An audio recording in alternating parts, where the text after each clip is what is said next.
Hello! Aujourd'hui on se retrouve pour le début du calendrier de l'Avent.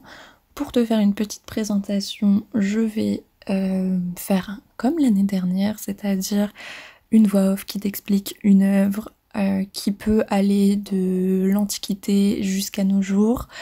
Il va avoir du connu, du moins connu. Je vais essayer un peu d'aller partout. Il n'y aura pas que de l'art français, je vais essayer de bouger au niveau géographie.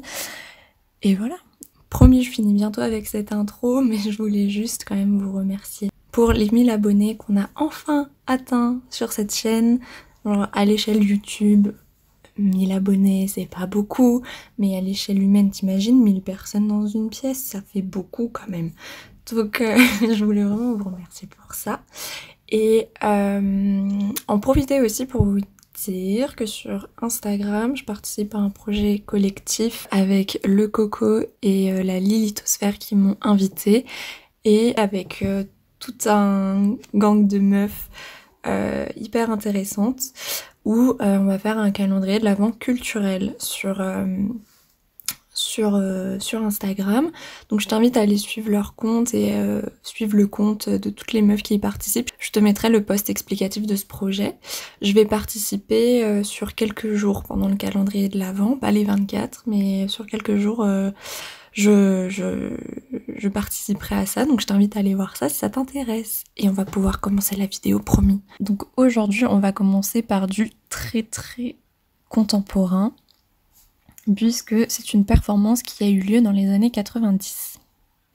Aujourd'hui, je vais te parler de Rir Krit Tiravanit. J'ai essayé de le prononcer en thaï, mais je ne parle pas thaï, donc excuse-moi pour les prononciations des artistes dont je ne parle pas la langue. Donc, pour reprendre, c'est un artiste thaï qui est né en 1961 en Argentine, à Buenos Aires. En plus de ça, pendant son enfance, il va pas mal bouger, ce qui va l'amener assez vite à réfléchir sur la question de l'identité culturelle. Il va être identifié comme un artiste conceptuel et on va voir pourquoi. Ne panique pas parce que j'ai prononcé le mot conceptuel. Dans les années 90, c'est encore un jeune artiste et on va avoir une galerie qui est la galerie Paula Allen à New York qui va laisser l'opportunité à des jeunes artistes de préparer et de présenter dans une salle leur exposition.